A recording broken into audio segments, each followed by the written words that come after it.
За баярлалаа. Улсын хурлын гишүүд та бүхэнд энэ өдрийн мэндийг хүргье. За би баруун бус баруун аймагуудын талаар ярина.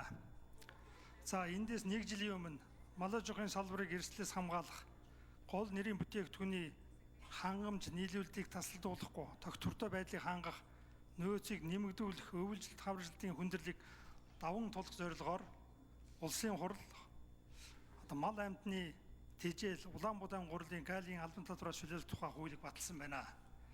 За энэ 1 жилийн хугацаанд импортоор орж ирэх гурилын татвар 3 дахин нэмэгдсэн. 1 жилийн дотор 64.2 мянган тонн Улаанбаатар гурил импортлсон гэд танилцуулган дээр бичсэн байна. Энэ 64.2 мянган тонн гурилын бараг 40-50% нь бол баруун бүсийн боомтуудаар орсон байна. Тухайлбал Баянвилгийн аймгийн Цагаан нуурын боомтоор 14.1 мянган тонн, Увс аймгийн Боршоо боомтоор 10.3 мянган тонн импортоор Улаанбаатар гурил импортлсон байна. За энэ юу хэлээд байгаа гэхээр нэгдүгээрт баруун бүст тариалт хийх ямар ч боломж байхгүй. Баруун бүст ажиллаж байгаа нэг ч гурилын үйлдвэр байхгүй. Тэгэхээр Оросын холбооны улсын алдаан хязгаар Улаанбаатар их тариалдаг. Оросын холбооны улсын хэмжээнд их хэмжээгээр Улаанбаатар гаргадаг бас том үйлдвэртэй. Альяскийн үйлдвэр байдаг жишээлхэд Монгол улсад ихээхэн хэмжээний бүтээгдэхүүнээ борлуулдаг. Энэ үйлдвэрүүдээс 600 км алслагдсан газараас энэ хоёр боомтоор бараг л Монгол улсын импортын 40-50% импортлсон байна. За одоо юу болж байгаа гэхээр хүнс хөдөлж ухаан хүн үйлдвэрийн яам энэ төсөл батлагдсанаар газар тариалангийн салбар гурилын үйлдвэрийн хэвийн үйл ажиллагаа хангах стратегийн хүнсний нөөцийг дотоодын үйлдвэрлэлээр хангах нөхцөл бүрд нь ийм эерэг үр дагавар гарна гэд яриад байгаа юм, тайлбарлаад байгаа юм. За бэлчээр томтоо энэ бол зөвлөдөө энэ дэмжиж байна. Гэхдээ сайдаа энэ баруун бүсд амьдарч байгаа ард иргэдийн энэ гар дээр очих гурилын зохицуултыг яаж хийхээр төлөвлөж байна. Жишээлхэд Баянвилгийн аймгийн Булган Дэлгүүн сум, Ховд аймгийн Мөнх Хаярхан, Говьалд аймгийн Цэл Алдаа бугуй цумуудад Улаанбаатар хотоос 2000 км бартад замаар гурилыг тээвэрлэнэ. Улаанбаатараас өөр авах газаргүй. Гайлийн татварыг 15%-аар хаангуудаа Оросын холбооны улсаас импортлох боломжгүй. Тэгэхээр малчид ялангуяа ямар ч орлогогүй болсон. Арьсчир, ноос, нуулуур үнд хүрэхгүй, бараг ноолуурыг авч байгаа аж ахуйн нэгж байхгүй, хөв хүнч байхгүй байна. Ямар ч орлого байхгүй, барааны үн нэмэгдээд идэг. Дээрээс нь бодлогоор энэ гурилын үн нэмэгдэхэр байна. Ялангуяа энэ баруун аймагт та ямар гурилыг хямд ард иргэдэд хүргэх боломж байна. Тэр талаар инх баяр сайдаас асуулт байна. За Жадамбагийн инх баяр гишүүн сайд хариулт өгье. За гишүүний асуултанд хариулъя. Үнэхээр Монгол улсын өргөн дэлгэр нутаг орон газар зүйн асуулттай холбоотойгоор тээвэр худалдааны өртөг их өндөр, ялангуяа гурил дээр нөлөөлж байгаа. Нөгөө талаар гурилын үйлдвэрүүд маань газар тариалангийнхаа гол бүс нутаг төвийн бүстэй байрлаж байгаа. Ингээд цаад зах нь 2000 км хүрэх асуудал. Ингээ үн гарч байгаа. За өмнө яаж зохицуулдаг байсан бэ гэвэл хүнсний тухай хууль гэж байгаа. Хүнсний тухай хуулиар засгийн газар тухайн жилийн ургац, валютын ханшны өөрчлөлт, хүнсний доктортой байдал нийлүүлэлт, баталгаат байдлаа дүгнээд зохицуулт хийж явах болцоотой буюу зохицуулдаг. Жишээд Баянвилгийн баруун талдаараа бол квот олгох зохицуултаар баруун талынхаа доктортой байдлыг хангадаг. За нөгөө талаас баруун талаар импортлсон гурил бол 5% татвартай ордог, төвийн бүс бол 15% татвартай ордог. Гэх мэтийн зохицуултуудыг хийгээ явж байсан. Хууль гаргаад ингээд төгжсөн хэмжээнд болохоор нэгдсэн зохицуулт хийх буюу засгийн газар ийм асуудал төргөн шуурхай хандахын чадвараа алдчихж байгаа. Тэгэхээр энэ хуулийг зуссны дараа Хэрвээ их хурл ингэ шийдвэл засгийн газар өргөн эрхийнхээ хугацаанд зохицуулт хийгээд үний нэг бодлогыг бариад зохион байгуулах бүрэн болцоотой. Энэ жилийн 24 оны ургац боломжийн байсан нөөц бол хангалттай байна.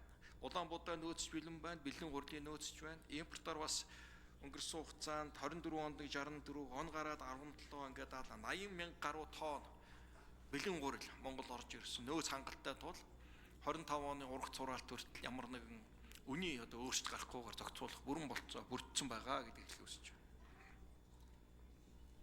За ноолуур дээр бодлого явж байна. Ингээд цагаан алт хөтөлбөрийн хүрээнд улсын их хурлын баталсан төсвийн хүрээнд ям бүх их усрээд ажиллаад ноолуур худалдаа авалтаа хийсэн.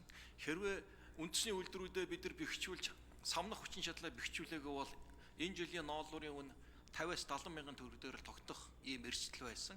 Харин бид нар үйлдвэртэй тулдаа үйлдвэрээ бэхжүүлж амжсан тулдаа ноолуурын үн зүүн бүсэд ихэд 150-165 мянгаар эхэлсэн. Одоо дунд хангаан бүсэд 120-140 мянгаар явж байна. Одоо ингээ баруун бүсийн ноолуур эд одоо эхлэх гэж байна.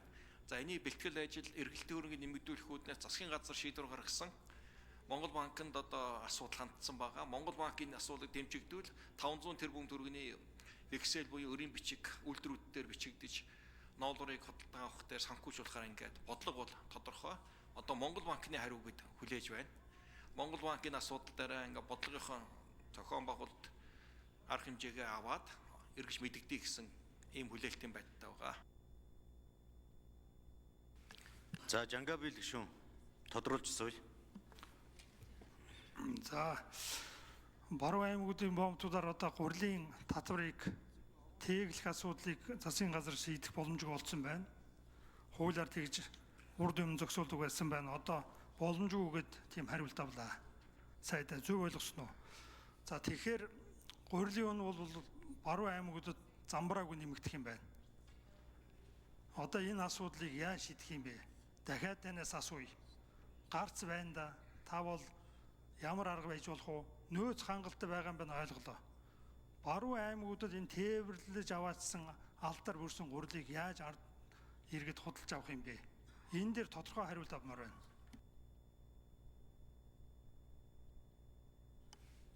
За Жодонбагийн их 2 сайд нэмж хариулъя. За 25 оны төсвийн жил буюу энэ жил улаан гурил дээр ямар нэгэн үнийн өсөлтгүйгээр явах бүрэн болцоо байна. За бид юу оруулж ирэх вэ гэвэл 26 оны төсөв дээр бодлого оруулж ирнэ. Стратегийн хүнс болсон Улаанбуудаа гурилын докторт хэлээ хангахын тулд нэгдүгээрт жил бүр 100-аас доош мянган тонн Улаанбуудааг худалдан авч улсын нөөц бүрдүүлэх. За нөгөө талаар бүсчилсэн одоо байдалтай холбоотойгоор аслагдсан бүс нутагт тээврийн зардлын хэд их өсөлттэй нөлөөтэйгээр үн өсөж байгаа байдлыг докторжуулалтын төсвийн бодлогоор шийдэх бид нар санал оруулна. За энэ тэр хүрээнд гишүүд идэвхтэй оролцож дэмжиж өгөөрэй. Энэ бодлогоо бид нар аваа явуучвал ингээд үнийхээ зохицуултыг энэ төсвийн арга замаар шийдэх болцоотой. Хамгийн гол нь одоо бол энэ хаврын тариалт эхэлж байна.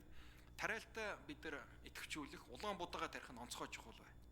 Хэрвээ Улаанбуудааны тарилтыг бид нар ингээд алдвал маш том алдаанд орох гээд л.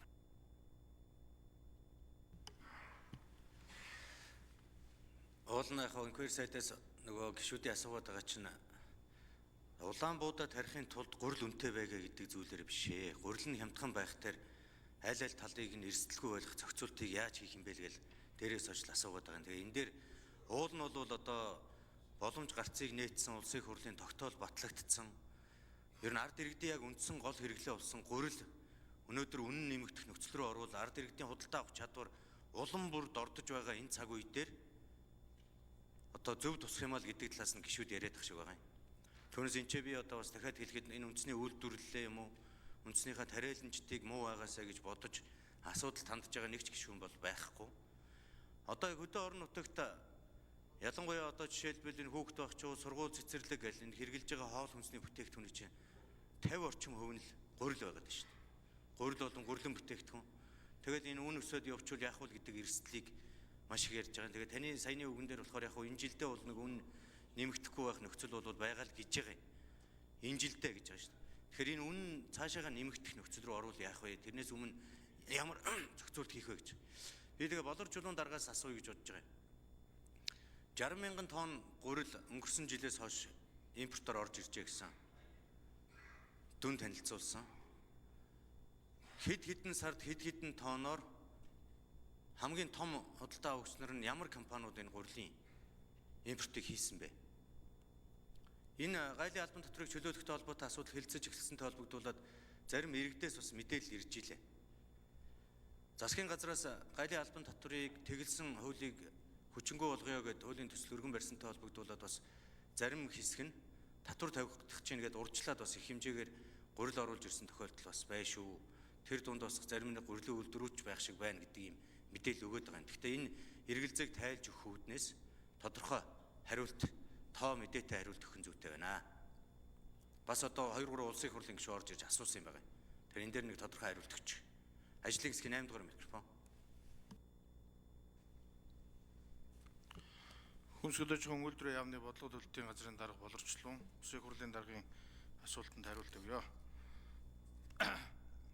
2023 оны 24 оны 5 сарын 1-ээс хууль хэрэгжижсэнтэй холбоотойгоор 6-7 сард өрөвлийн ханш бол 32 хүртлээр одоо буурсан байгаа.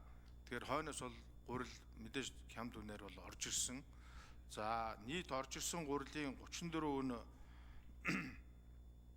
35.9 мянган тонн Сүхбаатар бомтоор орж ирсэн. За цагаан нуур бомтоор 14 мянган тонн, Увсын боршоо бомтоор 10 мянган тонн, Сэлэнг аймгийн Алтан булаг, Завхны Арцуур бомтоор 3.9 мянган тонн гурил бол орж ирсэн байгаа. За аж ахуйн нэгжүүдийн харин нийт оруулж ирсэн аж ахуйн нэгжүүд нэг 60 гаруй аж ахуйн нэгж оруулж ирсэн байгаа. За ер нь бол бид нар Баруун аймгаар нэлээд одоо үн доктортой байх үүднээс баруун талын аймагуд дээр энэ тухайн үед нь бол бас аж ахуйн нэгжүүдийн хүсэлтийг авсан, ирсэн хүсэлт ирүүлсэн аж ахуйн нэгж болгоно нь одоо энд оролцох нээлттэй боломж нь бүрдсэн учраас нийтдээ 60 гаруй аж ахуйн нэгжүүд орж ирсэн.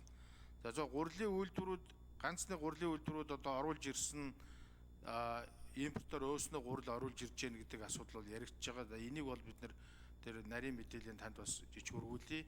Ер нь бол гурилын үйлдвэрүүдээр очиод ажиллаад явж байхад хэрвээ бид одоо үйлдвэрлэлээ хийж чадахгүй бол ажлын байраа хадгалах энэ одоо хэвийн ажилчдаа авч үлдэх энэ үүднээс болохгүй бол бид нар гурил оруулж ирээд савлдахад одоо үйл ажиллагааны хэвийн явагдах ийм нөхцөлийг чангаж болох юмаа гэдэг асуудлуудыг бас хэд хэдэн гурилын үйлдвэрүүд ажлын хэсэг очиж ажиллаж байхад бол бас асуудал дэвшүүлж ирсэн. За. Ташцэрэнгийн инх төвшин гишүүн